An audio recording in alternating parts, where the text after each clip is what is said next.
हूँ RC Gaur news के express में आपका स्वागत है। आइए हम बात करते हैं राजस्थान में जो राजनीतिक गलियारों में जो चर्चाओं का माहौल बना हुआ है उसके लिए चर्चा करेंगे, क्योंकि यहाँ के सीएम अशोक गहलोत हैं जो राष्ट्रीय अध्यक्ष की दौड़ में है, कांग्रेस के राष्ट्रीय अध्यक्ष की दौड़ में है और यहाँ इस का क्या असर पड़ेगा इसके लिए चर्चा में हमारे साथ आए हैं वरिष्ठ पत्रकार अत्रे कुमार दादीज।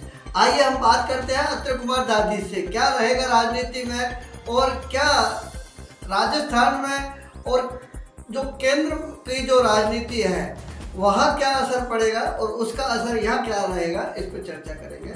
नमस्कार अत्रे जी। आप नमस्कार। जो अभी जो ये एक माहौल बना हुआ है कि राष्ट्रीय अध्यक्ष की दौड़ में हमारे जो मुख्यमंत्री, राजस्थान के जो मुख्यमंत्री अशोक गहलोत, इनका नंबर अव्वल पे है, तो क्या ये वहाँ आसानी से जीत हासिल करेंगे? देखो, आपको थोड़ा सा पीछे जाना पड़ेगा और राष्ट्रीय अध्यक्ष पूर्व में भी गैर गांधी परिवार से रहे हैं। इंदिरा जी जब प्रधानमंत्री थी तब भी गैर गांधी परिवार से ही राष्ट्रीय अध्यक्ष रहे, उसके बाद में भी गैर गांधी परिवार से रहे। अब काफी लंबे अरसे बाद गैर गांधी परिवार से अध्यक्ष चुनने जा रहा है। जैसा राजस्थान के मुख्यमंत्री अशोक गहलोत को जो आधुनिक युग का गांधी और जननायक की एक भूमिका में देखते हैं, तो राजस्थान से यदि ये उठकर और दिल्ली में बैठते हैं तो राजस्थान की राजनीति पर कोई प्रभाव नहीं पड़ेगा? नहीं, राजस्थान की राजनीति में उनका पूरा हस्तक्षेप रहेगा। ये लोगों का सोचना गलत है कि वो राजस्थान की राजनीति से कट जाएंगे। नहीं, कयास ये भी लगाए जा रहे हैं कि अशोक गहलोत जो वर्तमान मुख्यमंत्री है, यदि ये केंद्र कांग्रेस के राष्ट्रीय अध्यक्ष बनते हैं तो मुख्यमंत्री पद की जो सीट है वो खाली करनी पड़ेगी और इसी सीट को खाली करने से ये कयास है कि सचिन पायलट जो पूर्व मुख्यमंत्री है उसकी मुख्यमंत्री पद पे पहुंचने का रास्ता साफ हो सकता है। मैं आपको एक बात बता रहा हूँ, अभी कुछ समय पहले उदयपुर में राष्ट्रीय कार्य समिति की बैठक हुई थी और उसमें सभी पीसीसी मेंबर, एआईसीसी मेंबर, मतलब एक तरह से अधिवेशन था। उसमें एक प्रस्ताव पास किया गया था, एक व्यक्ति एक पद, लेकिन वो चॉइस के चुनाव से लागू करने का प्रावधान था। किन्हीं कारणों से या राजनीतिक महत्वाकांक्षा मान लो, कुछ लोगों ने जबरन उसको पहले लागू करने का पूरा मानस बनवा लिया। खैर, उससे कोई फर्क नहीं पड़ रहा। राजस्थान की राजनीति में काफी अभी फेरबदल की संभावनाएं पूरी है। अशोक गहलोत राष्ट्रीय अध्यक्ष बनेंगे, ये लगभग तय है। नहीं तो जो राष्ट्रीय अध्यक्ष की जो दौड़ है उसमें 3 और चेहरे भी शामिल हैं। मैं वही आपको बता रहा हूँ क्या है कि करीब 9,000 के लमसम में मतदाता हैं जो राष्ट्रीय अध्यक्ष का चुनाव करेंगे और ये पूरे लोकतांत्रिक तरीके से चुनाव होगा जैसा सूचनाएं अपने को मिल रही है। अब सब जो भी खड़ा होगा, यानी अपने नामांकन जो भी दाखिल करता है, वैसे संभावना है कि 4 व्यक्ति राष्ट्रीय अध्यक्ष का चुनाव लड़ने जा रहे हैं, जिनमें शशि थरूर पहले ही घोषणा कर चुके हैं। दिग्विजय सिंह ने अभी कुछ समय पहले घोषणा करी है। मनीष तिवारी भी अपने ताल ठोक चुके हैं। तो कुल मिलाकर राष्ट्रीय अध्यक्ष, कांग्रेस के राष्ट्रीय अध्यक्ष पद के 4 उम्मीदवार मैदान में आ चुके हैं। अब देखना यह है कि वर्तमान जो अध्यक्ष है उसका समर्थन किस व्यक्ति को मिलता है, उस व्यक्ति को सर्वाधिक वोट मिलने की प्रबल संभावना है। यानी सीधा सीधा ये कहे कि जिस परिवार को, जिस कैंडिडेट के ऊपर गांधी परिवार का समर्थन है, हाँ, वो विजयी, वो क्लियर विजयी रहेगा। तो जब अशोक गहलोत जी राष्ट्रीय अध्यक्ष यदि बनते हैं तो क्या सचिन का रास्ता साफ नहीं हो रहा मुख्यमंत्री पद के लिए? नहीं, उसमें क्या है, देखो जब लोकतांत्रिक तरीके से अगर आप काम कर रहे हैं तो यहाँ भी एक व्यक्ति एक पद का लागू कर रहे हो आप, तो आपको विधायकों की राय लेना जरूरी है। अन्यथा जिस तरह से पंजाब में एक तरफा फैसले लिए गए थे और उसके परिणाम क्या हुए वो सबके सामने। ऐसी स्थिति राजस्थान में न बने इसलिए पारदर्शिता रखी जा रही है।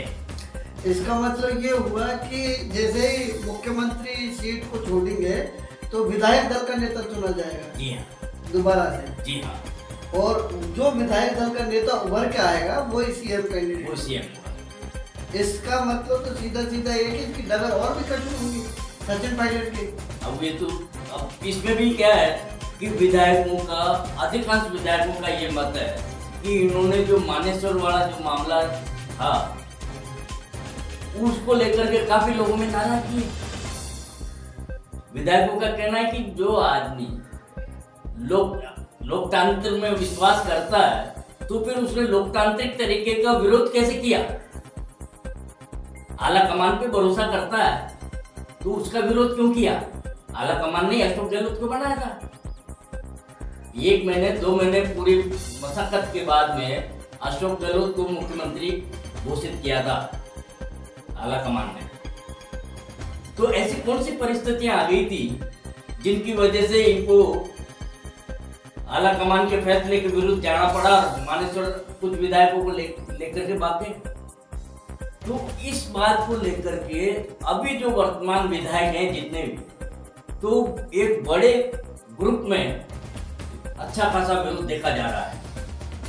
तो ये आसान नहीं माना जा सकता कि सचिन पायलट बड़ी आसानी से मुख्यमंत्री बन जाएंगे। दूसरा पहलू ये आता है कि जो केंद्र की जो राजनीति है, सोनिया गांधी की अध्यक्षता का जो कार्यकाल था उसमें रिपीट कांग्रेस सरकार बनी, मनमोहन सिंह 2 बार। उसके बाद में जो कांग्रेस का राष्ट्रीय अध्यक्ष पद पर जो बैठे थे राहुल गांधी, उनके कार्यकाल में सरकार लौटी नहीं। तो क्या गहलोत यदि राष्ट्रीय अध्यक्ष की कमान संभालते हैं तो मोदी के विजय रथ को रोक पाएंगे? इसमें कोई दो राह नहीं है। उसका कारण क्या है कि अशोक गहलोत गांधीवादी विचारों के नाम से प्रसिद्ध है। उसके अलावा इन पे किसी भी किस्म का अभी तक भ्रष्टाचार का आरोप सिद्ध नहीं हुआ, न किसी ने आरोप लगाया।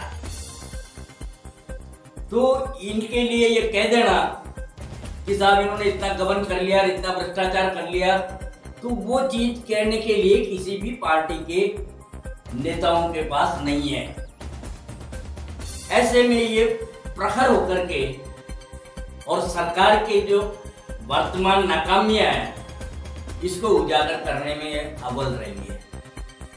उससे आम जनमानस पर इसका प्रभाव पड़ना लाजमी है। अब वो कितनी अपनी छाप छोड़ पाएंगे ये तो भविष्य के कर्म है, लेकिन इसका फर्क जरूर पड़ेगा। आने वाले चुनाव में अभी लेटेस्ट में ही चुनाव होने वाले हैं, गुजरात में भी होने वाले हैं, हिमाचल में भी होने वाले हैं और एक आध जगह और भी हैं। उसमें डेफिनेटली फर्क पड़ेगा। यानी गुजरात हिमाचल के साथ जो अन्य राज्यों में चुनाव होने वाले हैं ये गहलोत के नेतृत्व वाली कांग्रेस के कार्यकाल उसी कार्यकाल में होंगे। तो इससे आपको उम्मीद है या कांग्रेस को उम्मीद है? कांग्रेस ही आगे बढ़ेगी।